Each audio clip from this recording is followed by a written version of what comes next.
విన్నుగా సెలవిచ్చిన దేవా, వినగలిగే చెవిని గ్రహించే మనస్సును అనుగ్రహించి ఇన్న వాక్యమును తండ్రి ప్రభ, నాయన తండ్రి ప్రభ, మంచి నేలలో పడిన విత్తనముల మాదిరి నూరంతులుగా పండి ఫలింపు చేయమని కృప చూపించమని, వాక్యం వినినటువంటి ప్రతి విశ్వాసి తండ్రి ప్రభ, నాయన సభలో ఏకీభించినటువంటి వారు, శబ్దయంత్రం ద్వారా వినుచున్న గ్రామస్తులను, అయా తండ్రి సామాజిక మాధ్యమం ద్వారా నాయన తండ్రి వీక్షించుతున్నటువంటి బిడలైనటు వారిని, అయా ప్రతి ఒక్కరిని నీ రాకడకు సిద్ధపరిచి రాకడ మేఘం ఎక్కించగలిగిన భాగ్యము అనుగ్రహింపచేసి సహాయపడి దీవించి సాయం దయచేయమని కృప చూపించమని, మా కొరకు నాయన బోధకుడిగా దిగివచ్చి మాకు బోధించుచూ ఉన్న మా మంచి బోధకుడైన క్రీస్తు యేసు పరిశుద్ధ నామములో ప్రార్థించి స్తుతించి అడిగి వినయముతో వినవించుకుంటున్న పరమ తండ్రి,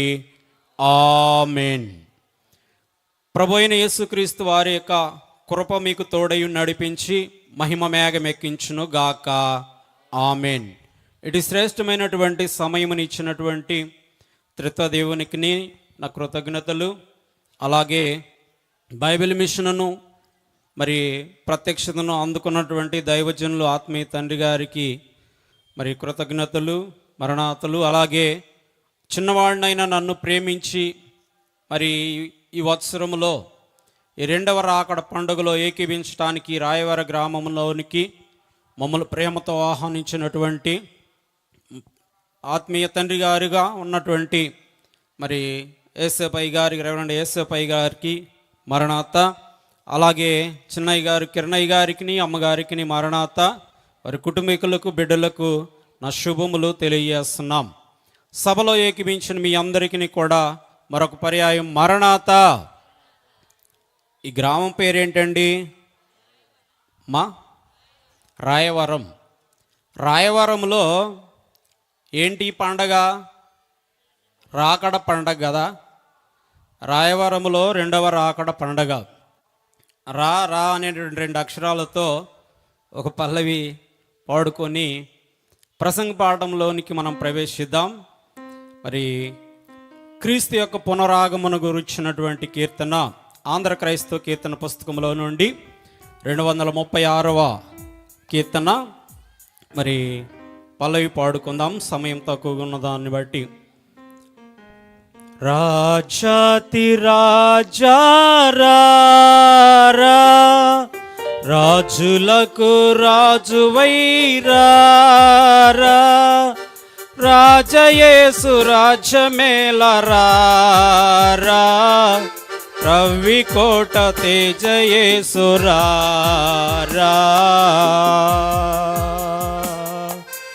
ఓ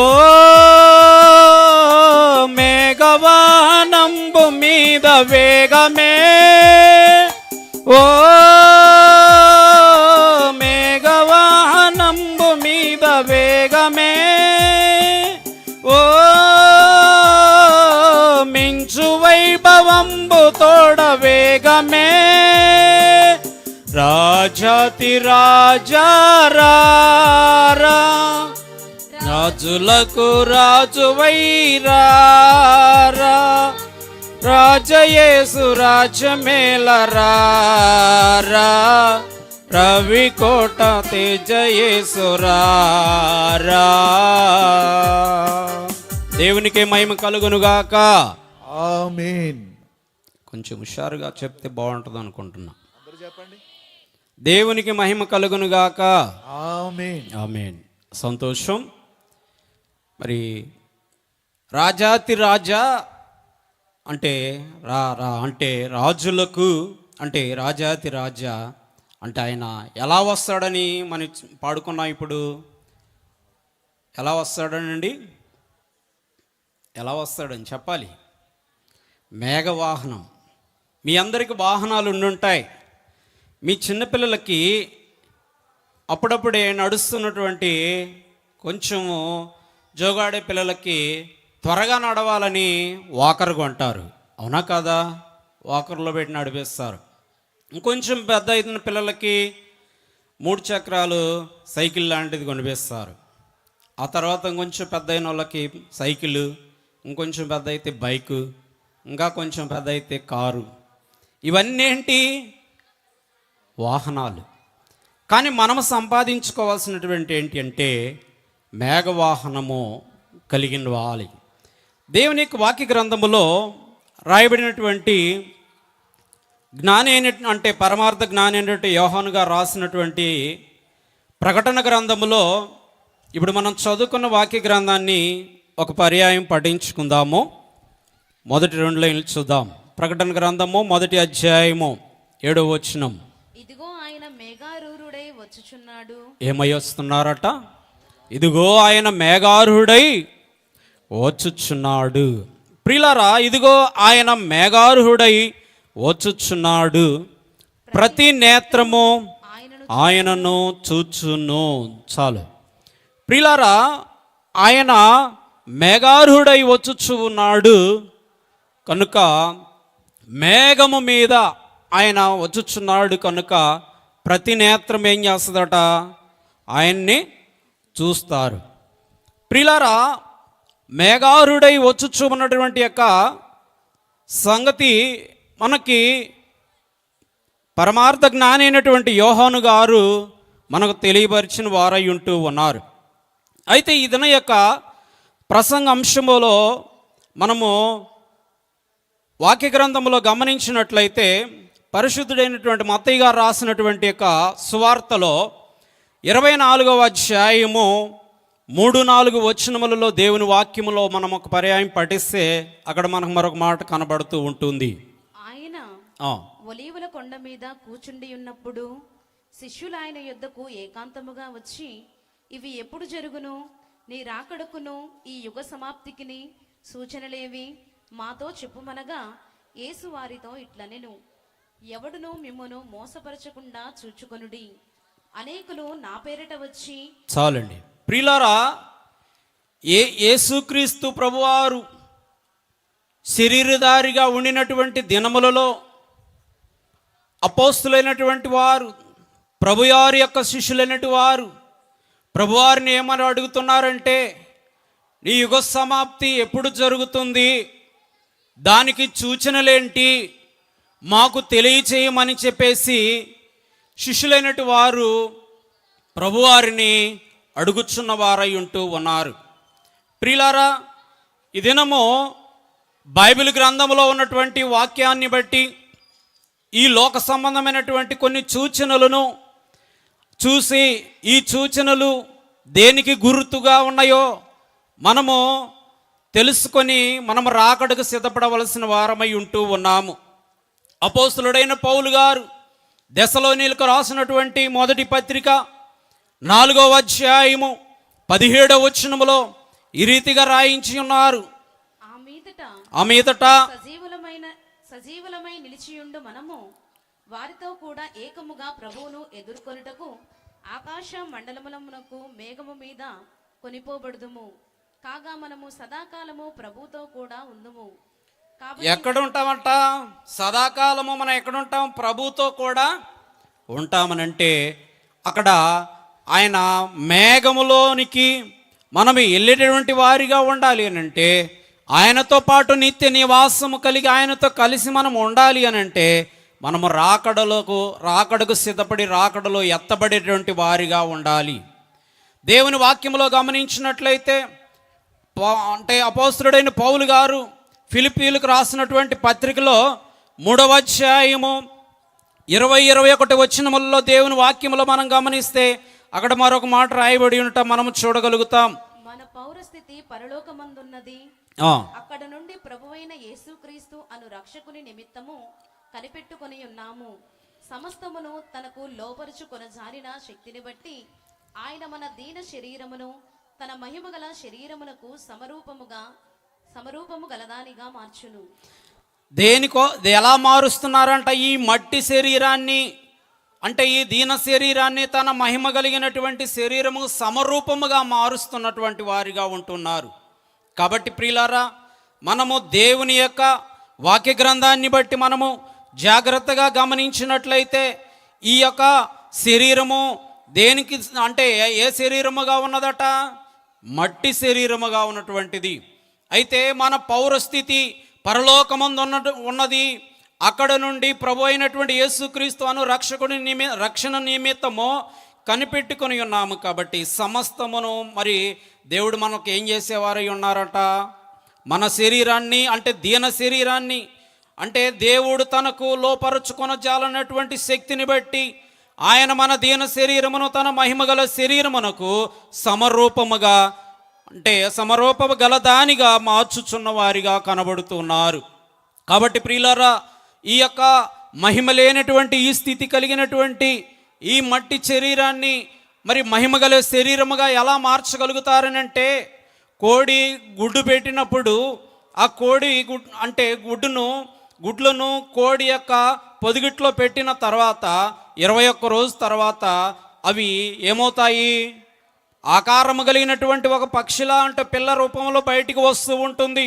అంటే ప్రియులారా, ఆ యొక్క పక్షి రూపం తన బయటికి వచ్చేటప్పుడు తన పై ఉన్నటువంటి గుడ్డుపై ఉన్నటువంటి పెంకును పెకిలించుకొని వస్తూ ఉంటుంది.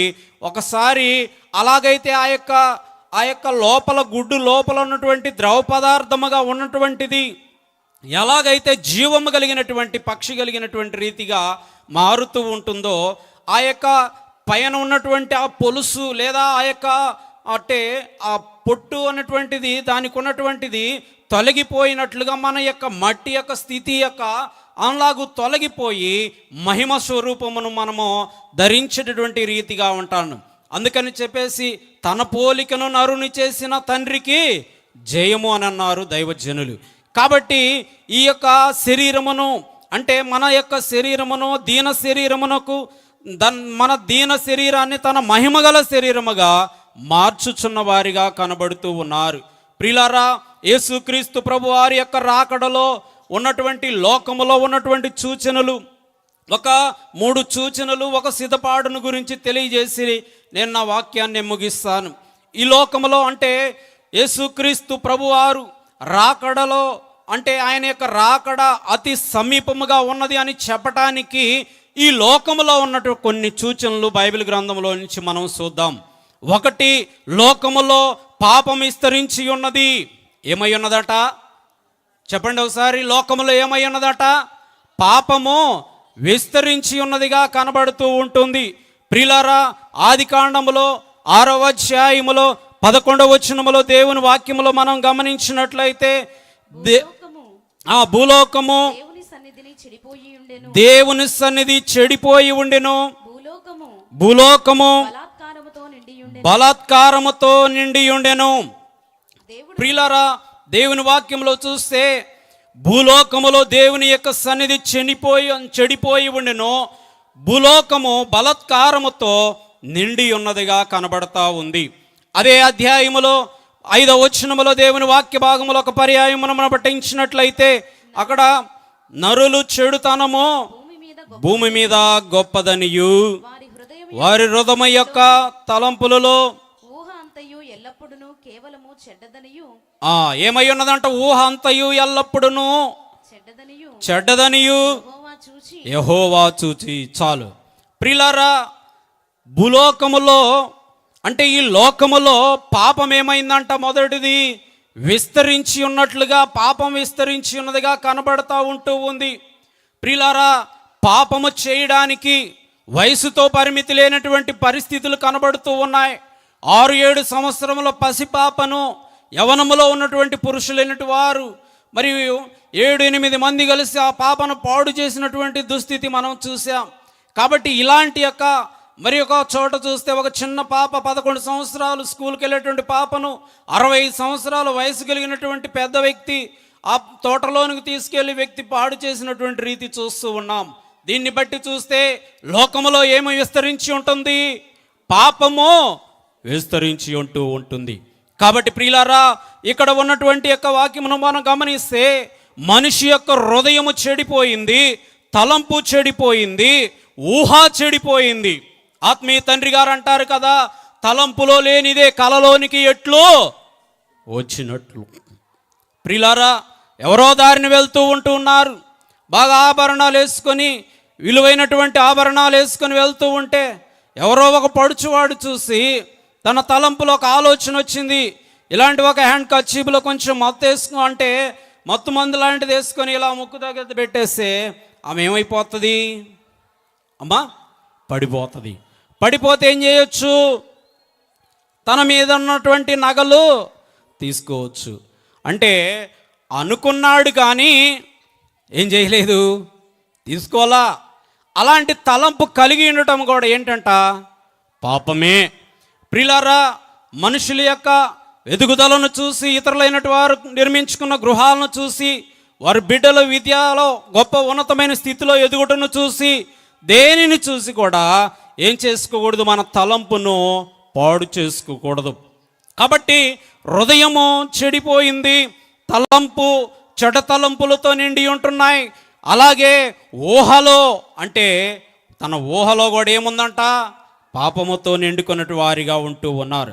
దైవజనుల ఆత్మీయ తండ్రి గారు అంటారు, చెడుగు ఎక్కువగుచున్నది, భూలోకములో చెడుగు ఎక్కువగుచున్నది. ఒకసారి పాడదాం. చెడుగెక్కువగుచున్నది భూలోకమున, చెడుగెక్కువగుచున్నది, చెడుగుపై మంచిపై యాగలదో నాట్లో విడువాక ప్రార్థించుడి, మీ ప్రార్థన కడ వరకు పోనీయోడి. దేవునికి మహిమ కలుగునుగాక. ఆమేన్. ప్రియులారా, ఏమవుతుందంటే ఈ భూలోకములో ఆత్మీయ తండ్రి గారు అన్నారు, చెడుగు ఎక్కువగుచున్నది, భూలోకములో చెడుగు ఎక్కువగుచున్నది. ఎక్కువగుచున్నదా? తగ్గుతుందా? తక్కువ అవుతుందా? ఎక్కువగుచున్నది. చాలా ఎక్కువైపోతా ఉంటూ ఉంది. ప్రియులారా, అలాగే ఆ చెడుగుపై మంచిది చెయ్యి, అంటే మంచే పై చేయిలా ఉండాలంటే, పైకి ఉండాలంటే మనం ఏం చేయాలంటే, విడవకుండా ఏం చేయాలంట? ప్రార్థన చేయాలా. ఏం చేయాలంట? ప్రార్థన చేయాలా. ప్రార్థన చేస్తే మరి మన ప్రార్థన ఎప్పటి వరకు, ఎక్కడి వరకు చేరాలంట? కడ వరకు. అంటే ఎప్పుడు కడ వరకు? ఈ కడ నుండి ఆ కడ వరకు, అంటే రాకడ వరకు. మనం రాకడలో ఎత్తబడే అంతవరకు, ఈ యొక్క కట్టెలో ప్రాణం ఉన్నంత వరకు, దేవుని రాకడలో ఎత్తబడే అంతవరకు, ఆయన రాక వరకు, మనం పోక వరకు మనం ఏం చేయాలా? ప్రార్థన మానకుండా ప్రార్థన చేసేవారిగా ఉండాల. అంటే ఈ భూలోకములో ఉన్నటువంటి సూచనలో మొదటిది ఏంటట? లోకములో పాపం విస్తరించి ఉన్నది. రెండవది, కరువులు భూకంపములు కలుగుచున్నవి. ఏమొస్తున్నాయంట? కరువులు భూకంపములు కలుగుచు ఉన్నాయి. మత్తయి సువార్త 24వ అధ్యాయము 8వ వచనములో దేవుని వాక్యములో ఒక పర్యాయం పాటిస్తే మనకు అక్కడ కనబడతా ఉన్నది. అక్కడక్కడ కరువులను భూకంపములను కలుగును, ఇవన్నీ వేదనలకు ప్రారంభము. ఏమై ఉన్నాయంట? అక్కడక్కడ కరువులు, అంటే అక్కడక్కడ కరువులు భూకంపములు. ప్రియులారా, కరువులు భూకంపములు కలుగుచున్నవి. ఇవన్నీ వేదనలకు ఆరంభము అని అంటే ఇది ఒక సూచనగా చూపిస్తూ ఉంటూ ఉంది. శిష్యులైనటు వారు అడిగినప్పుడు సూచనలకు సంబంధమైనటువంటి సూచనలు ఇది ఎప్పుడు జరిగినట్టే సూచనలు చూపించమన్నప్పుడు ఈ సూచనలు గ్రంథమందు రాయబడినట్లుగా చూస్తూ ఉన్నాం. కరువులు భూకంపములు కలుగుచున్నాయి. మరి కరువులు వస్తున్నాయి, పంటలు సరిగ్గా పండటలేదు, వర్షములు ఏమవుతున్నాయి? క్రమము తప్పిపోతున్నాయి. మరి వేసినటువంటి పైరు బాగా పెరుగుతుంది, కోతకు వచ్చేటటువంటి సమయంలోనికి అంత తాళైపోతూ ఉంటుంది. మరి ఏ పంట చూసినా, మరి పత్తి వేస్తే మొత్తం ఏమైపోతుంది? పుచ్చుగు అయిపోతుంది. మిరప వేస్తే కుచ్చొచ్చేసి పంట చేతికి రాకుండా అయిపోతుంది. ఏ పంట చూసినా సరే పంట ఆశించిన దానికన్నా ఎక్కువగా దిగుబడి రావటం లేదు. పంటలు పండకపోతే ఏమొస్తాయి? కరువు వస్తుంది. తినడానికి ఏం దొరకదు, తినడానికి తిండి గింజలు దొరకనటువంటి పరిస్థితులు. కాబట్టి భూకంపములు కలుగుతున్నాయి. ఉండపాటులో ఉన్నటువంటి హాయిగా నిద్రపోతున్నటువంటి సమయంలో ఎవరి పనిలో వారు ఆఫీసులో ఉన్నప్పుడు ఉన్న పాటులు ఒక్కసారి అమాంతంగా ఏమైపోతున్న బిల్డింగ్లు కూలిపోయి శిథిలాల కింద చిక్కుపోయి ఉన్నారు. ఇలాగూ మరి దేవుని యొక్క వాక్యంలో చూస్తే మరి ఇలాంటి యొక్క ఇటీవల కాలంలో కురిసినట్టు వర్షాన్ని బట్టి మరి విజయవాడలో మరి ఒక వరద వస్తే నెలకు 1,00,000-1,50,000 జీతం సంపాదించేవారు సైతము సహాయ చర్యల కోసం వెళ్ళినటువంటి పులిహార ప్యాకెట్లు, ఆహార పదార్థాలు అందించడానికి, బిస్కెట్లు అందించడానికి, పాలు అందించడానికి వెళితే మరి వారు ఎలా ఎగబడుతున్నారు అంటే కరువు ప్రాంతంలో ఉన్నటువంటి వారు ఎగబడినట్లుగా ఎగబడి తీసుకుంటున్నారు. వారు అంటున్నారు, మేమేమో పేదవాళ్ళం కాదండి, దేన్ని బట్టి ఈ పరిస్థితి వచ్చిందంటే మా బీరువాలు, మా ఇల్లు మొత్తము ఏమైపోయాయి, వరదలో కొట్టుకొని పోయాయి. కార్లు సైతము చిన్నపిల్లలు వర్షం పడేటప్పుడు కాగితాలు పడవలు చేసేసి దాని ఇంటికి ఎదబోయినట్లుగా అలాగూ కొట్టుకొని పోతున్నటువంటి పరిస్థితులు. ఇలాగూ మన కళ్ళ ఎదుటనే ఇక్కడే చూసాం. ఇంకా ప్రపంచ దేశంలో అనేక చోట్ల వరదల వలన మరి ఇలాగూ పరిస్థితి సంభవిస్తూ ఉంటుంది. ఈ సూచన ఏంటి?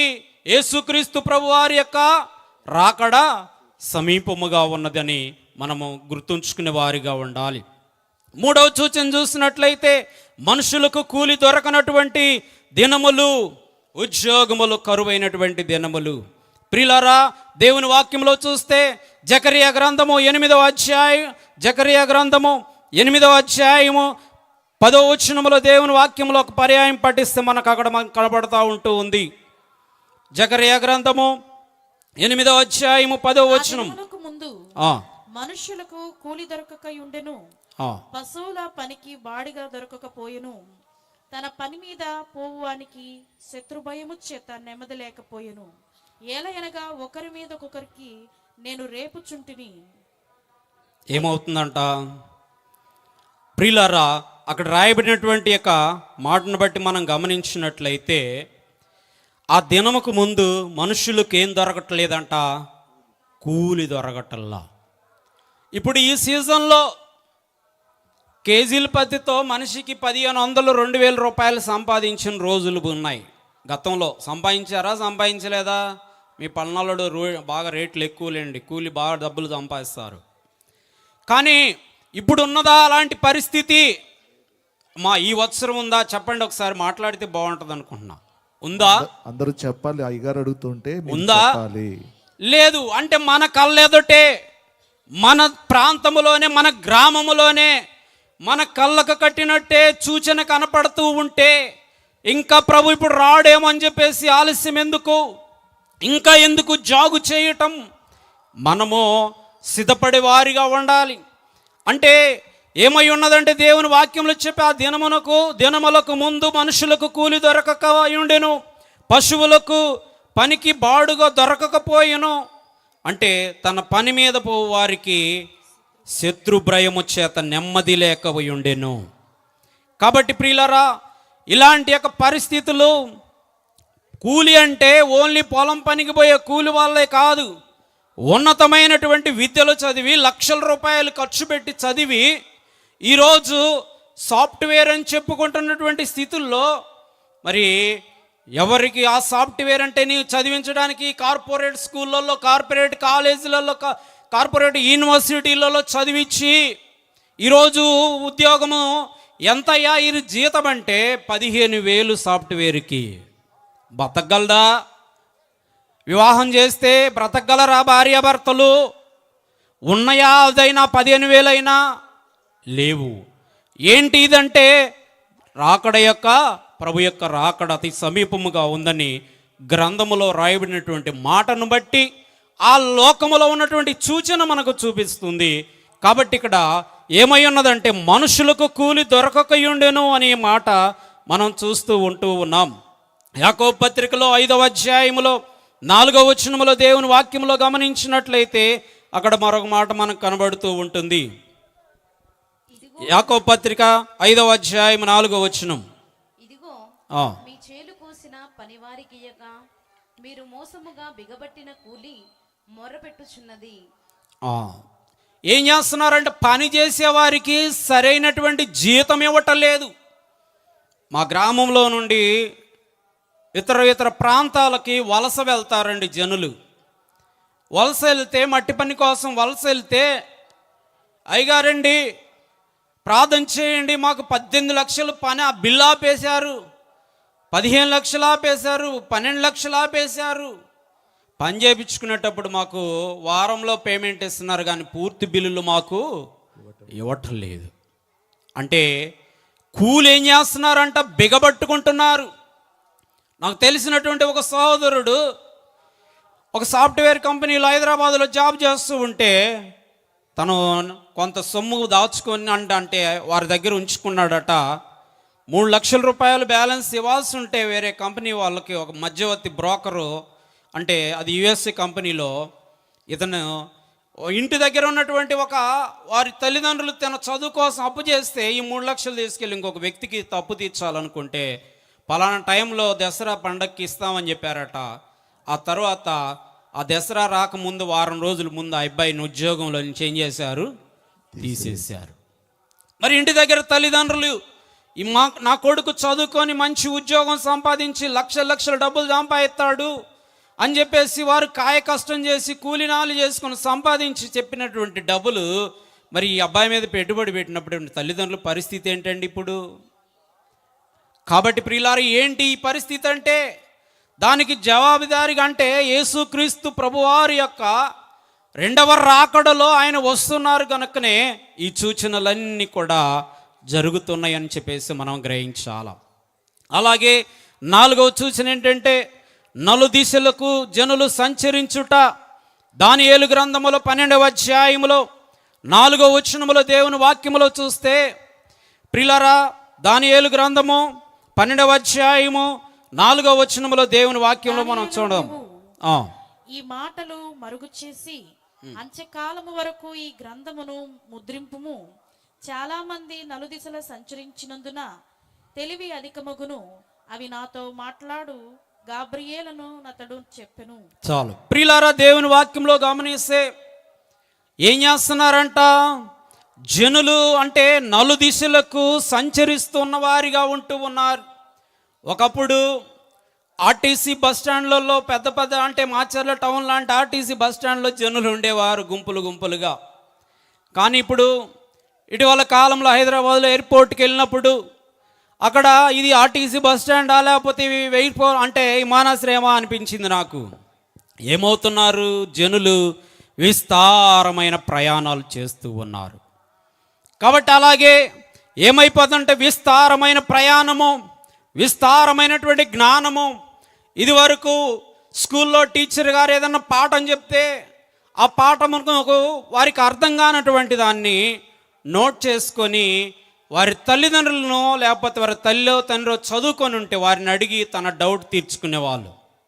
లేదంటే వారు నిరక్షరాస్యులైతే టీచర్ గారి దగ్గరికి మరుసటి రోజు వెళ్ళినప్పుడు టీచర్ గారిని అడిగి ఇదేంటి మేడం గారండి అని అడిగేటువంటి పరిస్థితి. కానీ ప్రియులారా, ఇప్పుడు ఏం చేస్తున్నారో తెలుసా? అడుగుతున్నారా అలాగూ పిల్లలు ఎవరైనా, మీ పిల్లలు మీ ఇంట్లో ఎవరైనా, అమ్మా మీ ఇంట్లో మీ పిల్లలు స్కూల్కి వెళ్ళే పిల్లలు ఎంతమంది ఉన్నారు, మా ఇంట్లో ఉన్నారన్న వాళ్ళందరూ చేయొద్దండి. చాలామంది పిల్లలు వెళ్తున్నారు. మీ బిడ్డలకి పరిపూర్ణమైన జ్ఞానవంతులుగా చేసి విద్యావంతులుగా ఉద్యోగవంతులు అవ్వాలని దైవజనులు ప్రార్థన చేశారు. కాబట్టి గొప్ప విద్యావంతులగునుగాక, ఆమేన్. ప్రియులారా, అలాగూ మరి ఇప్పుడు ఏం చేస్తున్నారు, సెల్ ఫోన్ తీసుకొని ఏం చేస్తారు, ఏనో గూగుల్లోనో ఏం చేస్తున్నారు, సెర్చ్ చేస్తున్నారు. అంటే అమితమైనటువంటి ఏమైంది, జ్ఞానం ఎక్కువైపోతుంది, ప్రయాణాలు ఎక్కువైపోతున్నాయి. అంటే ప్రియులారా, దీన్ని బట్టి అంటే ఈ సూచన ఇది లోకములో ఉన్నటువంటి 4వ సూచన. 5వ సూచన ఏంటంటే మరి సంపద సమకూర్చుకుంటున్న వారిగా ఉంటున్నారు. ఏం చేస్తున్నారంట, సంపదలు సమకూర్చుకుంటున్న వారిగా ఉంటూ ఉన్నారు. ఎలా సమకూర్చుకుంటున్నారా అనంటే దేవుని యొక్క వాక్య భాగమును బట్టి మనం గమనిస్తే యాకోబు పత్రిక 5వ అధ్యాయము ప్రారంభ 3 వచనముల్లో దేవుని వాక్యములో మనం పఠిస్తే అక్కడ మనకు కనబడతా ఉంటూ ఉంది దేవుని వాక్యంలో, ఇదిగో ధనవంతులారా, మీ మీదికి వచ్చడి ఉపద్రవమును గూర్చి ప్రలాపించి ఏడువుడి. మీ ధనము చెడిపోయెను, మీ వస్త్రములు చిమ్మటలు కొట్టినవాయెను, మీ బంగారమును మీ వెండియు తుప్పు పట్టినవి. వాటి తుప్పు మీ మీద సాక్ష్యముగా ఉండి అగ్నివలే మీ శరీరములను తినివేయును. అంత్య దినముల యందు ధనము కూర్చుకొంటిరి, ఇదిగో మీ చేలు కోసిన పనివారికి ఇయ్యక మీరు మోసముగా బిగబట్టిన కూలి మొరపెట్టుచున్నది. ఏం చేస్తుందంట? మోసముగా బిగబట్టినటువంటి సొమ్ము వారి మీద ఏం చేస్తుందంట? సాక్ష్యం చెప్తా ఉంది. ప్రియులారా, ధనవంతులారా మీకు అంటే, ఇదిగో ధనవంతులారా అంటే ఈ ధనాన్ని ఏం చేస్తున్నారంట? వాళ్ళు ఏం చేస్తున్నారు? సమకూర్చుకుంటున్న వారిగా ఉంటూ ఉన్నారు. అంటే బంగారము వెండి ఏమైపోద్దంట? తుప్పు పట్టిపోద్ది. ఏమైందంట? తుప్పు పట్టిపోద్ది. అంటే ప్రియులారా, దేవుని వాక్యమును బట్టి మనం గమనించినట్లయితే నీ ధనము చెడిపోయెను, నీ వస్త్రములు చెమటలు కొట్టివేసాయి. అంటే జనులు ఈ రాకడ సమయంలో మనం గమనించినట్లయితే గత 25 సంవత్సరాల క్రితము సెవిరి బంగారము ఇంచుమించుగా నాకు తెలిసి ఒక 2500 ఉండేది. ఇప్పుడు ఎంత అమ్మా? 1,20,000 25 1,20,000 అయినా కూడా 20 రూపాయల నోటు జేబులో తీసుకున్నట్టుగా తేలిగ్గా కొనేస్తా అన్నారు. దీన్ని బట్టి ఏమర్థమవుతుంది మనకి? సంపద సమకూర్చుకుంటున్నారు. పక్క పల్లెటూరులో కనీసం ఒక సింపుల్గా కట్టుకుంటున్నారు. ఇల్లు అంటే ఒక 25 లక్షలు పెట్టి కడుతున్నారు సింపుల్గా. 60-70 కోటి రూపాయలు కూడా ఉన్నాయిలండి యావరేజ్ స్టూడెంట్, అంటే యావరేజ్గా మధ్యతరగతి వాళ్ళు తీసుకుంటే. ఇలాగూ అంటే సంపదను సమకూర్చుకుంటున్నారు. ఈ సంపదలు సమకూర్చుకోవటము దేన్ని సూచిస్తుందయ్యా అంటే రాకడ సమీపముగా ఉన్నదని. ఈ లోకములో ఉన్నటువంటి సూచనలు. కాబట్టి ఎన్ని సూచనలు? ఒకటి, లోకములో ఏమవుతుంది? పాపము విస్తరించి ఉన్నది. రెండవది కరువులు, భూకంపములు. మూడవది మనుషులకు కూలి దొరకకపోవటం, ఉద్యోగముల కరువైనటువంటిది. అలాగే నాలుగవది గమనించినట్లయితే ఏంటంటే నాలుగవది విస్తారమైనటువంటి ప్రయాణము, విస్తారమైన జ్ఞానం, అంటే నలుదిశలకు జనులు వెళ్ళుట. ఐదవది గమనిస్తే మరి సంపదను ఏం చేస్తున్నారంట? సమకూర్చుకుంటున్న వారిగా ఉన్నారు. ఇవి లోకములో ఉన్న సూచనలు. అలాగూ మరొక సూచనలు అంటే సంఘములో ఉన్న సూచనలు. ఏ సూచనలు అంట? సంఘములో ఉన్నటువంటి సూచనలు. సంఘములో ఉన్నటువంటి సూచనలు దేవుని వాక్యములో గమనిస్తే తిమోతికి రాసినటువంటి మొదటి పత్రికలో 4వ అధ్యాయములో 2వ వచనములో చూస్తే దేవుని వాక్యములో ఇలా రాయబడి ఉంట చూడగలం. వేషధారణ వలన మోసపరుచు ఆత్మల యందును దయ్యముల బోధ యందును లక్ష్యముంచి విశ్వాస భ్రష్టులగుదరని ఆత్మ తేటగా చెప్పుచున్నాడు. చాలు ప్రియులారా, ఏమవుతున్నారంటే దయ్యముల బోధ యందు అంటే విశ్వాస భ్రష్టత్వములు అవుతున్నారంటే ఏం చేస్తున్నారంటే దేవుని యొక్క సంఘములోనికి వచ్చి ఆత్మ సన్నిధి అనుభవం కలిగి ప్రార్థన చేస్తే ప్రార్థన ద్వారా దేవుడి కార్యములు చేస్తూ ఉంటుంటే ఇవి వీరికి ఆనట్లా, ఇవి వీరికి నమ్మకం కలిగించటల్లా. ఎలాంటి బోధలు వీళ్ళకి బాగా ఎక్కుతున్నాయి అనంటే ఏదో అంటే అలా చేయబెట్టగానే ఏమవ్వాలా? పడిపోవాలా. ఏమవ్వాలా? పడిపోవాలా.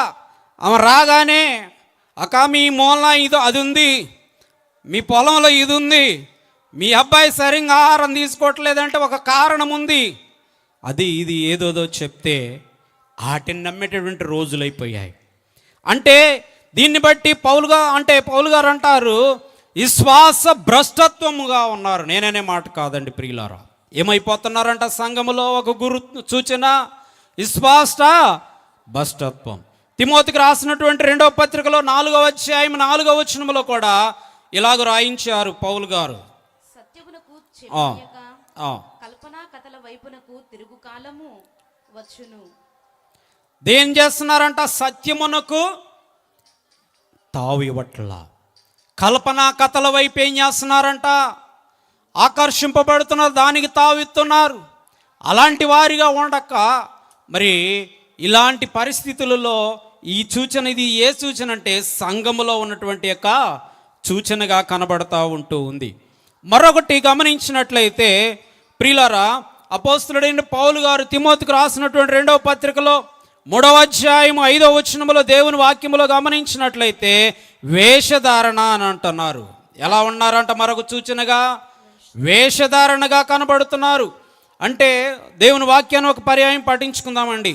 పైకి భక్తి గల వారి వలె ఉండియు దాని శక్తిని ఆశ్రయించని వారునై ఉందురు. ఇట్టి వారికి విముఖుడవై ఉండుము. చాలు ప్రియులారా, ఏం చేస్తున్నారంటే పైకి ఏమై ఉన్నారంట?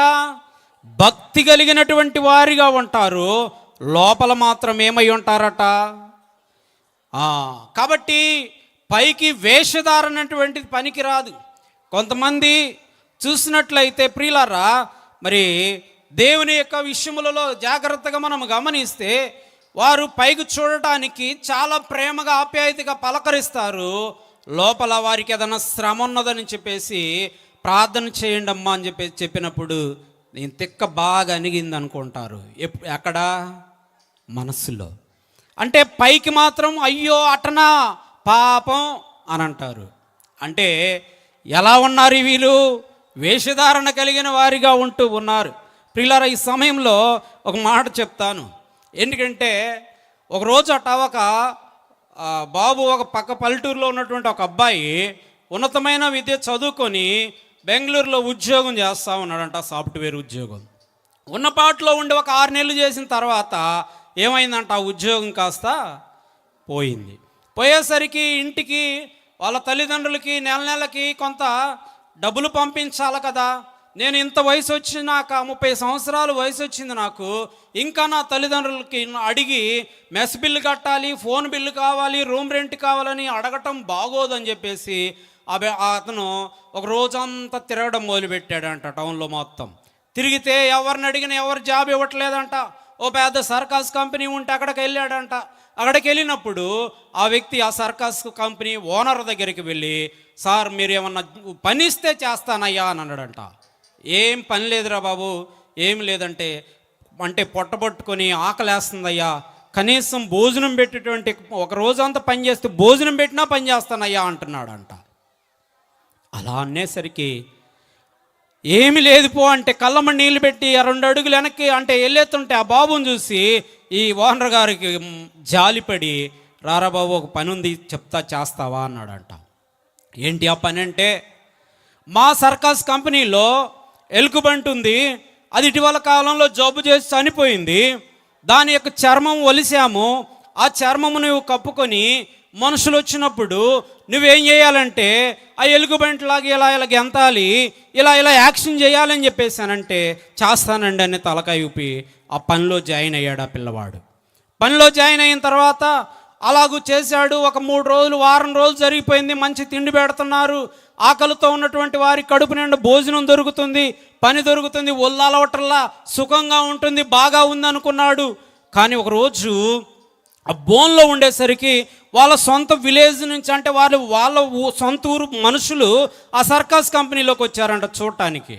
వస్తే ఈ బాబుకి వాళ్ళ సొంత ఊరు వాళ్ళని చూసేసరికి ఆనందం ఎక్కువైపోయి ఎగరటం ఎక్కువైపోయాడంట. కాస్త ఎక్కువగా ఎగిరాడంట. ఎక్కువగా ఎగిరేసరికి ఇలాంటి బల్లలు అంటే ఆ చెక్క బల్లలు పుచ్చిపోయాయేమో కానీ ఆ బల్ల ఇరిగి కింద పడిపోయాడట. కింద పడిపోయేసరికి కింద బోన్లో ఏముందయ్యానంటే చిరుతపూలు ఉందంట. చిరుతపూలు ఉంటే ఆ పులిని చూసి అనుకున్నాడట, అయ్యోంగ నేను అయిపోయా, ఏదో నేను బ్రతుకు తెరువు కోసం వస్తే నా బ్రతుకే లేకుండా పోతుందని చెప్పేసి అనుకున్నాడట. అనుకొని ఆ అబ్బాయికి ఆ భయంతో టెన్షన్తో ఇది 2 అయిపోయినాయంట లోపలే. అయితే అప్పుడు ఆ చిరుతపులి దగ్గరకు వచ్చి ఆ చెవిలో చెప్తుందంట, ఒరే నువ్వేం భయపడు మాకురా, నేను కూడా మనిషినే. ఏంటంట? నేను కూడా మనిషినే అని అంటున్నాడంట.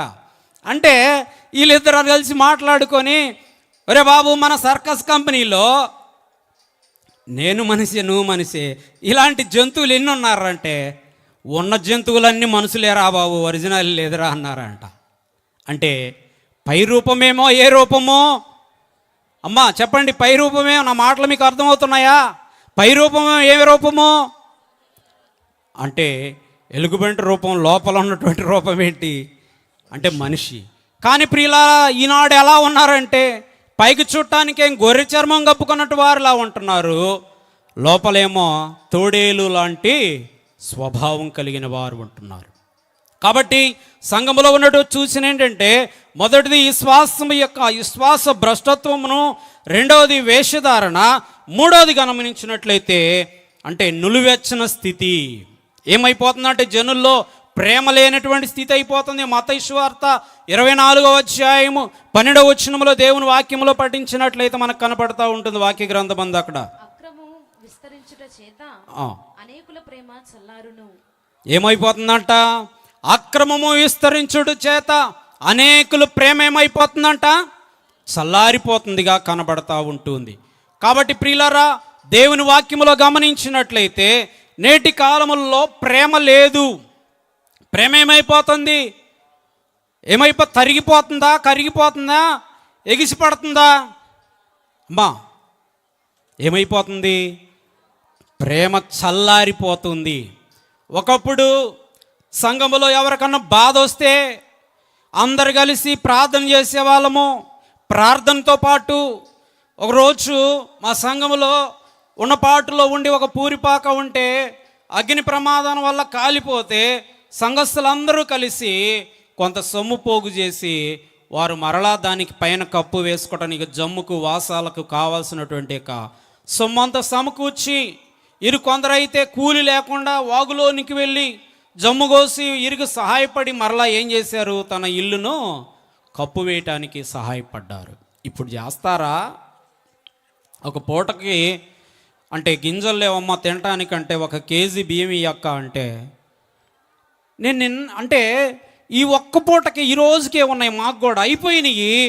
వస్తాడు ఆయన, మీ అన్నయ్య వస్తే తెస్తే ఒకవేళ ఇస్తాలే అంటారు. ఉన్నాయి 2-3 టిక్కీలు ఉంటాయి ఇంట్లో, కానీ ఏమి ఇవ్వరు? కేజీ బియ్యం వేయలేనటువంటి పరిస్థితులు. ఏంటంటే ఈ సూచనలు, ఇలాంటి మనస్తత్వం మనసులో రావడానికి కారణం ఏంటంటే అంటే ప్రేమ ఏమైపోతుందంట? చల్లారిపోతూ ఉందని దేవుని వాక్యంలో మనం చూస్తాం. నులివేర్చినటువంటి స్థితి. కాబట్టి దేవుడు అంటాడు కదా వాక్యములో, నువ్వు చల్లగానైనా నుండుమో వెచ్చగానైనా నుండుమో నులివెచ్చని స్థితి పనికిరాదంటాడు. అంటే నా నోటి నుండి నేనేం చేస్తా? ఉమ్మువేయి ఉద్దేశించున్నా అంటాడు. హెబ్రూ బైబిల్లో అయితే అంటే హెబ్రూ భాషలో దీన్ని ఏమంటాడంటే వాంతింగ్స్ అని రాయబడింది. అంటే వాంతింగ్ అంటే వాంతి చేసుకోవడం. అంటే ఇలాంటి మన ప్రేమ అనేటువంటిది, అందుకని చెప్పేసి ఇంట్లో తండ్రి మీద కూడా ఏముండట్లా? ప్రేమ ఉండట్లా కొడుక్కి. మన కాలంలో మా గృహానికి సమీపంలో ఒక వ్యక్తి ఉన్నాడు. ఆ వ్యక్తికి అంటే ఎల్కేజీ మొదలుకొని ఇంజనీరింగ్ పూర్తయ్యే వరకు కూడా మొత్తం కార్పొరేట్ కాలేజీలలోనే జాయిన్ అంటే చదివించాడు బాగా చక్కగా. అప్పటి వరకు 23 లక్షలన్నర అయిపోయిందంట ఖర్చు. ఏదో ఒక 18,000 రూపాయలు బెంగళూరులో సాఫ్ట్వేర్ ఉద్యోగం చేస్తున్నాడు. ఎవరో ఒకరు చూసి అబ్బో సాఫ్ట్వేర్లే మా అల్లుడు అని చెప్పేసి పిల్లనిచ్చి పెళ్లి చేశారు. 3 మాసాల తర్వాత ఉద్యోగం బూస్టింగ్. ఏమైంది? ఈ లోపల ఏమో ప్రెగ్నెన్సీ అయిపోయింది కోడలు. అప్పుడు అంటున్నాడు, నానా ఆ అమ్మాయి ప్రెగ్నెన్సీ, నేనేమో ఉద్యోగం లేదు, నేను అబ్రాడ్స్ వెళ్తాను, బయటికి విదేశాలు వెళ్తాను, మనకున్న పొలం ఉంది కదా, ఆ 2 ఎకరాల పొలం అమ్మేసి ఆ డబ్బులు నాకు ఇచ్చేసి అన్నాడంట. పోనీలే మరి పిల్లగాడికి ఆనందం కంటే ఏముంది అని చెప్పేసి అమ్మేస్తే మరి ఎకరం 14 లక్షల కాడికి 2 ఎకరాలు అమ్మితే ఎంత వస్తుందండి అమ్మా? 28 లక్షలు వస్తే ఆ 20 లక్షలు నాకు అకౌంట్లో కొడుకు అకౌంట్లో వేస్తే 8 లక్షలు వీళ్ళు పొలం అమ్మినారని ఎప్పుడైనా తెలుసారు. అప్పులో అందరూ వచ్చిన ఒక అప్పులు ఇవ్వమని అడిగారు. ఇదేం చేశాడంటే తన అకౌంట్లో వేసేసుకొని నేను పంపించేసాను, లేవు డాడీ వాళ్ళకి ఏదో సమాధానం చెప్పుకో, నువ్వు 22 లక్షలు పెట్టిన కట్టిన ఇల్లు అది నాది, ఆ ఎదురుగా ఉన్నదే రేకులు వేసావుగా మీ అమ్మ కోసం, దాంట్లోకి నువ్వు వెళ్ళుండు, నేను ఇక్కడ ఉంటా, నాకు వీసా వచ్చేసరికి 6 నెలలు టైం పడుతుంది, ఈ లోపల నేను వెళ్ళిపోతా, నువ్వు ఆ రేకుల్లో నువ్వు చచ్చేస్తావు ఉంటే ఉండని అంటే అతను వచ్చి ఏడ్చి నా దగ్గరికి వచ్చి ఏడ్చినప్పుడు ఆ రోజు సమయం చూసి పిలిచి 1 గంట సేపు ఆ బాబుతో మాట్లాడినప్పుడు కళ్ళమ్మ నీళ్ళు పెట్టుకొని తండ్రి ప్రేమ తల్లి ప్రేమ ఎంత ఉంటుందా అని నేను ఎరగక అజ్ఞానములో పడిపోయానని ఏడ్చి వారి తల్లిదండ్రులకి ఏ కష్టం లేకుండా 15 లక్షల అప్పు ఉంటే తన అకౌంట్లో ఉన్న డబ్బులన్నీ తీసేసి అందరికి అప్పుల వాళ్ళందరికీ ఇచ్చి నాన్న అప్పు లేకుండా ప్రశాంతంగా ఉండు, మా కోసం నువ్వు ఇంత త్యాగం చేసావని చెప్పేసి అన్నప్పుడు వాళ్ళ నాన్న అన్నాడు, ఒరే నీకు 23.5 లక్షలు పెట్టి నీకు ఖర్చు పెట్టి నేను చదివిస్తే నీ పెళ్లి చేయడానికి 10 లక్షలు అయింది, మొత్తం 33.5 లక్షలు ఖర్చు పెడితే మరి నీకు తమ్ముడు నీ తర్వాతోడున్నాడే వాడికి నేను 2 లక్షల రూపాయలు పెట్టి కొన్ని గొర్రెలు కొనిచ్చాను, ఇప్పటికి నువ్వు చదువుకున్నది 15 సంవత్సరాలు చదువుకున్నావు, 15 సంవత్సరాల నుంచి వాడు గొర్రెలు కాస్తుంటే వాడి గొర్రెల మంద 450 గొర్రెలు అయినాయి, వాడు సంవత్సరానికి ఒకసారి బేరం వేస్తే వచ్చే డబ్బులు ఎంతో తెలుసా, 15 లక్షల నుండి 18 లక్షల రూపాయలు వస్తున్నాయి. అంటే ఇంచుమించుగా అంటే ఖర్చులు కూల 2 జీతగాళ్ళు మేత కూలీలు మందుల ఖర్చులు మొత్తం పోగా కూడా ఎంత మిగులుతున్నాడు గొర్రెలు కాసుకునే కాపరి? అమ్మా 18 లక్షలు. ఈడా హీరో వాడా హీరో? చెప్పండి, ఏం చేస్తామన్నది కాదు, దేవుని యొక్క వాక్యమును బట్టి మనము ఎందుకు ఈ మాట చెప్తున్నానంటే, ఏం కనపడలేదంట అతనికి, డబ్బు చూసి గర్వం వచ్చేసింది, మా తల్లిదండ్రులు పడిన కష్టం ఏంటో వారికి జ్ఞాపకం రాలేదు. ఎప్పుడు కనువిపోయింది? దేవుని వాక్యంను చూపించి మనం 2 అంటే 1/2 కేజీ బరువు మోయటానికే చేత్తో కవర్లో బౌరవైందని చెప్పేసి బస్సులు ఎక్కితే పైన పెడతాం, కానీ అలాంటిది 2.5 నుంచి 3 కేజీలు బరువుతో నవమాసాలు మోసి తల్లి మరి ఈ రోజు వృద్ధాపంలోనికి వచ్చి అంటే తల్లి గర్భంలో నీకు స్థలం ఇస్తే నువ్వు ఉండటానికి నీ గదిలో ఒక గదిలో నీకు స్థలం ఇవ్వలేకపోతున్నావు. అందుకని చెప్పేసి ఏం చేస్తున్నారు, అన్నదమ్ములు చెంటు స్థలము కోసము చెవిరి బంగారం కోసం అక్క చెల్లెలు పోట్లాడుకుంటున్నారు, అత్తల మీదకి కోడలు ఇవన్నీ ఎందుకు వస్తున్నాయి అనంటే ఏంటి అంటే ప్రేమ ఏమైపోయిందయ్యా అంటే చల్లారిపోయింది. చల్లారిపోయిందా? చల్లారిపోలేదా? అంటే లోకములో మీకు ఎదుట మీ కళ్ళెదుట మీరు మీ ఎక్స్పీరియన్స్లో చూస్తుంటారు.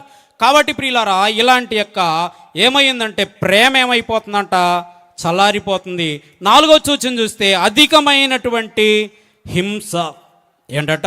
అధికమైన హింస. మత్తయి సువార్త 24వ అధ్యాయము 9వ వచనములో దేవుని వాక్యములో చూసినట్లయితే మనకు అక్కడ కనపడుతుంది దేవుని వాక్య గ్రంథమందు, జనులు మిమ్మును శ్రమల పాలు చేసి చంపెదరు, మీరు నా నామము నిమిత్తము సకల జనముల చేత ద్వేషింపబడుదురు. ఏం చేస్తారంట? ఆయన నామములో ఏం చేస్తున్నారంట? హింసింపబడుతున్నారు. ఇంకా ఏం చేస్తున్నారంటే ఆయనని ద్వేషించబడుతున్నారు అని అంటే దేవుని యొక్క వాక్య గ్రంథాన్ని బట్టి మనం గమనించినట్లయితే జనులు మిమ్మల్ని శ్రమల పాలు చేసి చంపెదరు, మీరు నా నామమున నిమిత్తమును సకల జనుల చేత ద్వేషింపబడుదురు. దేవుని యొక్క వాక్య గ్రంథమును ప్రకటించుచున్నటువంటి సమయములలో, స్వార్థ పత్రికలు పంచడానికి వెళుతున్న సమయములలో పత్రికలు లాగు వేసుకొని బైబిల్ తగలబెట్టేసేసి వాహనములు తగలబెట్టేసేసి ఇలాగ అనేకమైన శ్రమలు కలుగుతూ ఉన్నాయి. ఎవరి మీదకి? క్రైస్తవులైనటు వారి మీదకి. ఇదేంటంట? ఇది ఒక అంటే సంఘములో జరుగుతున్నట్టు అంటే శ్రమల పాలవుతున్నటువంటి మన ఇండియా అంటే ప్రపంచ దేశంలో ఉన్నటువంటి మన ఇండియా దేశము శ్రమలు పొందుతున్నటువంటి ఇది 11వ స్థానంలో ఉంది మన ఇండియా. ఇప్పుడు అది మొదటి స్థానానికి వస్తుందంట. ఇలాగూ బైబిల్ పట్టుకొని బహిరంగ తిరగలేనటువంటి పరిస్థితులు వస్తాయి. ఇలాగూ సమావేశాలు సభలు మందిరంలో సావాసంగా కూడుకున్నటువంటి పరిస్థితులు వస్తాయి. కాబట్టి మనము జాగ్రత్త పడి ఉండాలి, ముందుగానే సిద్ధపడి ఉండాలని దేవుని వాక్యం చదివిస్తూ ఉంటుంది. అలాగూ 5వది గమనించినట్లయితే ప్రియులారా, మరి 5వది గమనించినట్లయితే సకల జనులకును సువార్త. ఏటట? సకల జనులకు సువార్త ప్రకటిస్తుంది. విరివిగా సువార్త సభలు జరుగుతూ ఉన్నాయంటే ఇది ఒక సంఘములో జరుగుతున్నట్టు సూచనగా ఉన్నది. మార్కు సువార్త 13వ అధ్యాయము 10వ వచనములో దేవుని వాక్యములో మనం గమనించినట్లయితే అక్కడ మనకు రాయబడిన మాట మనం చూడగలుగుతాం. సకల జనములకు సువార్త ముందుగా ప్రకటింపబడవలెను. ఏమై ఉన్నదట? ఆయన రాకడకు ముందు సకల జనులకు ఏమవుతుందంట? సువార్త ముందుగా ప్రకటింపబడవలెను అని రాయబడి ఉన్నది. కాబట్టి సువార్త ప్రకటింపబడుతుందిగా కనబడుతుంది. కాబట్టి ప్రియులారా, ఏంటి సువార్త అంటే? ఇలాగే ఒక ఇలాంటి గ్రామంలో ఒక దైవ సేవకుడు భారం కలిగి ఒక వాహనం మీద బాక్సులు అవి అన్నీ సౌండ్ బాక్సులు వేసుకొని వచ్చి సభ పెట్టారంట. ఆ సభ పెడితే ఆ సభలో ఉన్నటువంటి 2 రోజుల సభను బట్టి ఆ యొక్క వృద్ధాపంలో ఉన్న ఒక తల్లి, యేసుక్రీస్తు ప్రభువారిని వెరగనటువంటి ఒక తల్లి ఇంట్లో కూర్చొని మంచం మీద పడుకొని దేవుని వాక్యం విని మరుసటి రోజు ఆదివారం ప్రభుదినము దేవుని సన్నిధికి వెళ్ళి, అయ్యా నేను యేసుక్రీస్తు ప్రభువారిని నా సొంత రక్షకుడిగా నేను అంగీకరిస్తున్నానని చెప్పేసి ఆయనతో చెప్పి బాప్తీసం తీసుకొని రక్షణ పొందుకొని దేవుని సన్నిధిలో కొనసాగుతూ ఉంది.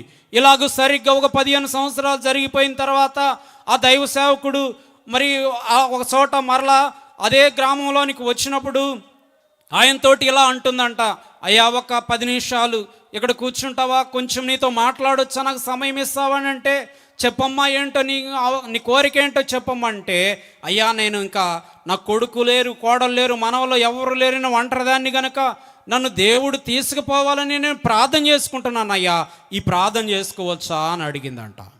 అంటే అమ్మా ఆయన అన్నాడంట దైవ సేవకుడు, నేనుండు స్థలములో మీరు ఉండులాగా నేను స్థలము సిద్ధపరచ వెలుచున్నానని ప్రభు చెప్పినారు కనుక నీకు నివాస స్థలము ఎక్కడుంది? పరలోకములో ఉంది. నీ నివాస స్థలం పూర్తయిన తర్వాత, నీ ఇల్లు పూర్తయిన తర్వాత దేవుడు నిన్ను ఖచ్చితంగా తీసుకెళ్తాడులే, అప్పటి వరకు ఆగాల్సిందే అని అన్నారంట. సరే అట్నయ్యా సరేలే అన్నదంట. ఇంకొక మాట అడుగుతానయ్యా ఏమనుకోకపోతే అన్నదంట. ఏంటమ్మా మాట అంటే, అయ్యా నేను చనిపోయిన రోజు నువ్వు ఈ గ్రామంలోనే ఉండాలని నేను దేవుణ్ణి ప్రార్థన చేస్తున్నా అన్నదంట. ఏమన్నదంట? నేను చనిపోయిన రోజు ఈ గ్రామంలోనే నువ్వు ఉండాలని నేను కోరుకుంటున్నా. ఎందుకమ్మా నువ్వు చనిపోతే నేనెందుకు ఉండాలి ఈ గ్రామంలోని? ఈ దైవ సేవకుడు అంటే, అయ్యా నేను యేసుక్రీస్తు ప్రభువారిని అంగీకరించి రక్షణ పొందుకొని నేను ఇప్పటి వరకు ఒక్క ఆత్మనైనా ఒక్కరికైనా సువార్త చెప్పి దేవుని సన్నిధికి నడిపించలేకపోయా. నాకు చాలా బాధగా ఉంది. కాబట్టి నేను చనిపోయిన రోజు బాక్సులో పెట్టినప్పుడు నువ్వు వాక్యం చెప్తావు కదా, నువ్వు సువార్త చెప్తావు కదా, ఆ వాక్యం వినైనా సరే ఒక్కరైనా నా మరణము ద్వారా అయినా రక్షణలోనికి, ప్రభు రక్షణలోనికి వస్తే అది నాకు సంతోషమయ్యా అని చెప్పేసి అని ఈ వృద్ధాపంలో ఉన్న తల్లి అంటే, ఆ దైవ సేవకుడికి తల్లి చెప్పిన మాటలు విని ఎన్నులో వణుకు పుట్టిందంట, భయం వేసిందంట. ఇంత భారము కలిగింది సువార్త పని కలిగి, ఇంత వృద్ధాపంలో నడవలేనటువంటి మంచం మీద ఉన్నటువంటి ఈమె. ప్రియులారా, ఈ రాత్రికాల సమయంలో వాక్యం వింటున్న వారులారా, నిజంగా దేవుని సన్నిధికి మనం ఎన్ని సంవత్సరాల నుంచి వస్తున్నామో, దేవుని నమ్ముకొని ఒక్క ఆత్మనైనా మనం దేవునిలోనికి నడిపించగలిగామా లేదా అన్నటువంటిది మనం పరీక్షించుకోవాలా. మన మనస్సాక్షిని అడిగి మనం పరీక్షించుకోవాలా. ఇలాగూ ఆ యొక్క వృద్ధాపంలో ఉన్నటువంటి తల్లి నా మరణము ద్వారా ఏం రావాలని కోరుకుంటుంది. ఆ రోజు అలాగే ఆ తల్లి చనిపోయిందంట. ఆ సేవకుడు వచ్చి వాక్యం చెప్పాడంట. ముందు ఎక్కడెక్కడో దూరంగా ఉన్నటువంటి పెద్దామ, ఆమె బాగా ఉన్న వయసులో ఉన్నప్పుడు చాలామందికి సహాయం చేసిందట.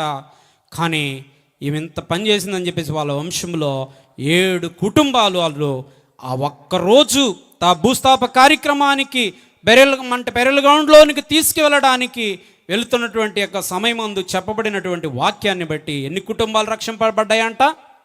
7 కుటుంబాలు రక్షింపబడ్డాయంట. దేవునికి మహిమ కలుగునుగాక.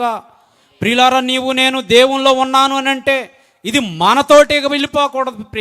ప్రియులారా, ఇది ఏమవ్వాలా? విస్తరించాలా. గొర్రె ఏమవ్వాలా? కట్టాలి, పిల్లల్ని కనాలి. పిల్లల్ని కనకపోతే దాన్ని ఏమంటారు? గొడ్డు గొర్రె అంటారు. దాన్ని ఏం చేస్తారు తెలుసా? కాపరు ఉంచుతాడా, అమ్మి వేస్తాడా? కాబట్టి మనము దేవుని, అందుకని చెప్పేసి ఆయన రాకడకు ముందు ఏం జరగాలంట? సకల జనులకు సువార్త అందించాలి. ఇప్పటి వరకు ఎన్ని మాటలు చెప్పాము? 1 అంటే లోకములో సూచన, 2 ఏమి చెప్పాము? సంఘములో సూచన. లోకములో సూచనలు ఒక 5 చెప్పాము, సంఘములో సూచనలు 5 చెప్పాము. యూదులలో సూచనలు, యూదులలో ఉన్నటువంటి సూచనలు దేవుని వాక్యంలో చూసినట్లయితే ప్రియులారా, లూకాసు వార్త 21వ అధ్యాయము 9వ వచనములో దేవుని వాక్యములో మనం చూడగలం. లూకాసు వార్త, మీరు యుద్ధములను గూర్చియు కలహములను గూర్చియు వినినప్పుడు జడియకుడి, ఇవి మొదట జరగవలసి ఉన్నవి గాని అంతము వెంటనే రాదని చెప్పెను. ప్రియులారా, దేవుని వాక్యములో మనం గమనిస్తే దేని గురించి అంట? యుద్ధం. అంటే యూదులలో సూచన. 3వది ఏంటంట? యూదులలో సూచన. అలాగూ యెషయా ప్రవక్త గారు కూడా సాక్ష్యం ఇస్తూ ఉన్నారు. యెషయా గ్రంథము 11వ అధ్యాయము 11వ వచనము 12వ వచనము 2 వచనాలు. యెషయా గ్రంథము 11వ అధ్యాయము 11, 12, 2 వచనాలు పఠించుకుందాం. ఆ దినమున శేషించు తన ప్రజల శేషమును ఆ, అష్షూరులో నుండి, ఐగుప్తులో నుండి, పత్రోసులో నుండి, కూషులో నుండి, ఏలాములో నుండి, షీనారులో నుండి, హమాతులో నుండి, సముద్ర ద్వీపములలో నుండి విడిపించి రప్పించుటకు యెహోవా రెండవ మారు తన చెయ్యి చాచును. ఏం చేస్తున్నారంట? దేవుడు తన చెయ్యి చాపి రెండవ మారు వారిని ఏం చేస్తున్నారు? రప్పించుటకు. 1948వ సంవత్సరముల తర్వాత యూదులకు ఒక స్థలమును కేటాయించి మీ సొంత దేశమునకు వచ్చి ఉండొచ్చని ప్రభుత్వం వారు ఆదేశించినప్పుడు అందరూ నలుదశలకు జనులు సంచరించిపోయి అంటే చల్లా చెదరమైపోయినటువంటి యూదులందరూ ఇప్పుడు ఎక్కడికి వస్తున్నారు? వారు సొంత ప్రాంతానికి, సొంత దేశానికి వస్తూ ఉన్నారు. ఇది యూదులలో ఉన్నటువంటి చూసిన యెహెజ్కేలు గ్రంథము 36వ అధ్యాయము 24వ వచనములో కూడా మరొక యెహెజ్కేలు ప్రవక్త సాక్ష్యం చెప్తున్న వారై ఉంటూ ఉన్నారు. యెహెజ్కేలు గ్రంథం 36వ అధ్యాయం 24వ వచనము. నేను అన్యజనులలో నుండి మిమ్మల్ని తోడుకొని ఆయా దేశములలో నుండి సమకూర్చి మీ స్వదేశములోనికి మిమ్మను రప్పించెదను. ఎక్కడికి రప్పిస్తున్నాడంట? మీ స్వదేశములలోనికి మిమ్మల్ని నేను రప్పిస్తున్నాను అని చెప్తూ ఉన్నాడు. ఇర్మియా గారు కూడా ఇలా చెప్తున్నారు. ఇర్మియా గ్రంథం 23వ అధ్యాయము 3వ వచనములో దేవుని వాక్యములో చూస్తే మనకు కనబడుతూ ఉంటుంది. ఇర్మియా గ్రంథము 23వ అధ్యాయము 3వ వచనం. మరియు నేను వాటిని తొలివేసిన దేశములన్నిటిలో నుండి నా గొర్రెల శేషమును సమకూర్చి తమ దొడ్లకు వాటిని రప్పించెదను. ఎక్కడికి రప్పిస్తున్నారంట? తన దొడ్లకును వాటిని రప్పిస్తున్న వాడిగా ఉంటూ ఉన్నాడు. కాబట్టి ప్రియులారా, యూదులలో ఉన్నటువంటి ఒక సూచన మనము చూసి ఉన్నాం. అలాగే యెషయా గ్రంథము 35వ అధ్యాయము 1వ వచనంలో కూడా మరొక మాటలో మరొక చోట మనకు కనబడతా ఉంటుంది. అరణ్యమును ఎండిన భూమియు సంతోషించును, అడవి ఉల్లసించి కస్తూరి పుష్పము వలె పూయును. ఏం చేస్తుందంట? అడవి ఉల్లసించి అంటే సంతోషాన్ని వాళ్ళ సొంత ప్రాంతమునకు యూదులు వచ్చి ఉండుటను బట్టి సంతోషము కలుగుతూ ఉన్నదనేటువంటి యొక్క మాట మనం చూడగలుగుతూ ఉంటూ ఉన్నాం. కాబట్టి ప్రియులారా, ఇంకొక విషయాన్ని నేను చెప్పి దేవుని వాక్యాన్ని ముగిస్తాను. ఇప్పటి వరకు మరి 3 సూచనలు చెప్పాం. ఎన్ని చెప్పాము? 3 సూచనలు. అందరు ఇటు చూడాలండి. 3 సూచనలు. ఒకటి చెప్పండి. ఒకటి ఏంటి సూచన? లోకములో ఉన్నటువంటి సూచన. రెండవది సంఘములో ఉన్న సూచనలు. మూడవది యూదులలో ఉన్న సూచనలు. నాలుగవది ఈ 3 సూచనలు చూసినటువంటి యొక్క మనము ఆయన రెండవ రాకడలోనికి ఎత్తబడాలి అని అంటే మనం ఎలా సిద్ధపడాలి అనేటువంటి మాటను బట్టి యేసుక్రీస్తు ప్రభువు రెండవ రాకడలో మధ్యాకాశంలోనికి వచ్చినప్పుడు మనం ఎలా సిద్ధపడాలంటే రాకడనే వెలుగులో మనము సిద్ధపడాలి. ఎక్కడ సిద్ధపడాలంట? రాకడనే వెలుగులో మనము సిద్ధపడాలి. దెస్సలోనీయులకు రాసినటువంటి మొదటి పత్రికలో 5 అధ్యాయాలు ఉన్నాయండి. ఎన్ని అధ్యాయాలు ఉన్నాయి? 5 అధ్యాయాలు ఉన్నాయి. మొదటి అధ్యాయం అంతా అంటే మీరు ఇంటికి వెళ్ళిన తర్వాత బాగా ధ్యానించండి, చదవండి, మీకు అర్థమవుతూ ఉంటుంది. మొదటి అధ్యాయంలో ఉన్నటువంటి మాట ఏంటంటే మీ రక్షణ జాగ్రత్త సుమా. ఆయన రాకడ సమీపంగా ఉంది కాబట్టి మనం ఏం చేయాలా? మన రక్షణను మనం ఏం చేసుకోవాలా? జాగ్రత్తగా కాపాడుకోవాలా, మోసపరచుకోకుండా చూసుకోమని చెప్పేసి వాక్యంలో ప్రకటన గ్రంథంలో మనం చూసాం కదా. అలాగూ ప్రియులారా, దేవుని వాక్యంలో చూస్తే మొదటిది మీ రక్షణ జాగ్రత్త అని మొదటి అధ్యాయము. 2వ అధ్యాయంలో గమనించినట్లయితే ఆత్మల సంపాదనలో ఉండాలి సుమా అన్నారు. ఏం సంపాదించాలి? మనము ఆత్మలను సంపాదించే వారిగా ఉండాలి. 3వది గమనించినట్లయితే ప్రభునందు స్థిరులై అంటే బ్రతుకండి సుమా అన్నారు. ఎక్కడ స్థిరత్వం ఉండాలా? సంఘములో, సహవాసములో, దేవుళ్ళో మనం ఏమై ఉండాలా? స్థిరంగా ఉండాలా. ఆదివారం వస్తే 500 కూలి గొప్పదా? దేవుని సన్నిధిలోనికి వస్తే మంచిదా? ఏ రోజు కన్నా ఈ రోజే గొప్ప అని దైవజనులు అన్నారు. కాబట్టి ప్రియులారా, ఒక్క దినము ఆయన మందిరములో గడిపితే 5 దినముల కంటే శ్రేష్టమైనటువంటి వాక్య గ్రంథమందు కోరాహు కుమారులు రాశారు. కాబట్టి ప్రియులారా, దేవుని వాక్యం గమనించినట్లయితే ప్రభునందు మనం ఏమై ఉండాలంట? స్థిరులై ఉండాలని. ఎన్నో అధ్యాయంలో? దశలోనిక మొదటి పత్రికలో నా 3వ అధ్యాయంలో మనం చూడగలుగుతాం.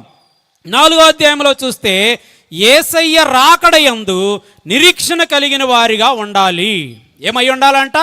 యేసయ్య రాకడయందు నిరీక్షణ కలిగిన వారిగా ఉండాలి. 5వది, మీ శరీరము ప్రాణము ఆత్మయందు నిందారహితముగాను పరిశుద్ధంగాను బ్రతకండి అని చెప్తూ ఉన్నారు పౌలయ్య గారు. కాబట్టి ప్రియులారా, మనము ఈ రీతిగా దేవుని యొక్క వాక్యం వినినటువంటి మనము జాగ్రత్త కలిగి మనము మన శరీర విషయములో, అంటే మన ప్రాణము ఆత్మలయందు నిందారహితులుగాను పరిశుద్ధంగాను బ్రతకమని చెప్పినట్లుగా మనం అలా బ్రతికే వారిగా ఉండాలి. చివరికి ఈ ఒక్క వాక్య భాగాన్ని పఠించుకొని నేను వాక్యాన్ని ముగిస్తున్నాను. పేతురు రాసినటువంటి 2వ పత్రిక 3వ అధ్యాయము 11వ వచనం ఒకటి దేవుని వాక్యాన్ని పఠించుకుందాం. ఇవన్నీ ఇట్లు లయమైపోవునవి గనుక ఆకాశములు రవులుకొని లయమైపోవునట్టియు పంచభూతములు మహావేంద్రముతో కరిగిపోవునట్టియు దేవుని దినపు రాకడ కొరకు కనిపెట్టుచు దానిని ఆశతో అపేక్షించుచు మీరు పరిశుద్ధమైన ప్రవర్తనతోనూ భక్తితోనూ ఎంతో జాగ్రత్త గలవారై ఉండవలెను. కింద కూడా చదవండి. అయినను మనమాయన వాగ్దానమును బట్టి క్రొత్త ఆకాశముల కొరకును క్రొత్త భూమి కొరకును కనిపెట్టుచున్నాము. వాటి యందు నీతి నివసించును. దేనికోసము? కొత్త ఆకాశమును కొత్త భూమి కొరకు మనము కనిపెట్టే వారిగా ఉండాలి. త్వరపెట్టుచున్నటువంటి రీతిగా మనకు ఆయన త్వరగా వస్తున్నాడు అనేటువంటి మాటను మనము దాని కొరకు నిరీక్షణ కలిగి మన ఆశతో ఎదురు చూసినప్పుడే, ప్రియులారా, మీకు అనిపించవచ్చు ఈరోజు దేవుని వాక్యం విన్నప్పుడు మీకు ఎంతమందికి నిజంగా దేవుని రాకడా ఇంకా ఆలస్యం లేదు, నేడే రాకడ వచ్చు అను నరుడు దాని యొక్క సూచనలన్నిటిని బట్టి దేవా ఆయన రాకడా సమీపముగా ఉన్నది, మనము సిద్ధపడి ఉండవాలన్నటువంటి యొక్క ఆశ నిరీక్షణ కలిగి తని ప్రతి ఒక్కరూ నీ రాకడకు సిద్ధపడి మహిమ మేఘమెక్కగలిగే భాగ్య ధన్యత ఈ సభలో ఏకీభించిన వారికి, శబ్దయంత్రం ద్వారా వినిన వారికి, సామాజిక మాధ్యమ ద్వారా తండ్రి నాయన లైవ్ ద్వారా వినుచున్నటువంటి ప్రతి ఒక్కరికి నాయన భూలోకమంతటికి సువార్త పోవుటకు ఇండియానే ప్రధానం అన్నట్లు ఇదిగో తండ్రి నాయన ఈ బైబిల్ మిషన్ యొక్క 2వ రాకడ సభలను బట్టి తండ్రి అయా తండ్రి అనేకులను నాయన నీ రాకడకు సిద్ధపరిచి మహిమ వేగ వెక్కించు కృపను అనుగ్రహింపజేసి, అయా ఎవరైతే ఇంకా సిద్ధముగా లేరో, ఆలస్యం కలిగి నాయన సరైన స్థితిలో లేరో, వారి పరిస్థితి బాగలేదో తండ్రి వారు నాయన ఈ దినమందే ఈ క్షణమందే తండ్రి నాయన రాకడ వార్త వినినటువంటి ప్రతి ఒక్కరూ తండ్రి నాయన రక్షణలోనికి వచ్చి తండ్రి రాకడకు సిద్ధపడి మహిమ మేఘం ఎక్కునట్లు కృప చూపించి సహాయము దైశ్యమును ఆదరించి వర్ధిల్లింప చేయమని మా కొరకు మధ్యాకాశంలో పెళ్లి కుమారుడుగా రానైన క్రీస్తు యేసు పరిశుద్ధ నామములో ప్రార్థించి స్తుతించి అడిగి వినయముతో వినవించుకొంచున్న పరమ తండ్రి, ఆమేన్. ఇటు శ్రేష్టమైన సమయముని ఇచ్చినటువంటి త్రిత్వ దేవునికి మమ్మల్ని ప్రేమించి చిన్నవాడిని ప్రేమించి మరి ఆహ్వానించినటువంటి రెవరెండ్ డి యేసపై గారికి, మరి అలాగే షమిల్ కిరణయ్య గారికి, అమ్మగారికి, వారి కుటుంబం అందరికీ ఇప్పటి వరకు ఎంతో ఇష్టమున్నా నచ్చినా నచ్చపోయినా మరి కష్టమైన సంతోషముతో ఆనందంతో వాక్యం విని మీ అందరికీ, మరి సౌండ్ సిస్టమ్ వారికి, మరి అలాగే మరి లైటింగ్ ఏర్పాటు చేసిన అందరికీ, ఏకీభించిన వారందరికీ పేరు పేరు వాసిన నిండు మరణాత మరణాత మరణాత. ఇంతవరకు ప్రవీణయ్య గారు మన చిన్నయ్య గారికి సహా స్నేహితులు, ఆత్మీయ విషయంలో ఎంతో అనురాగంగా ఉంటారు.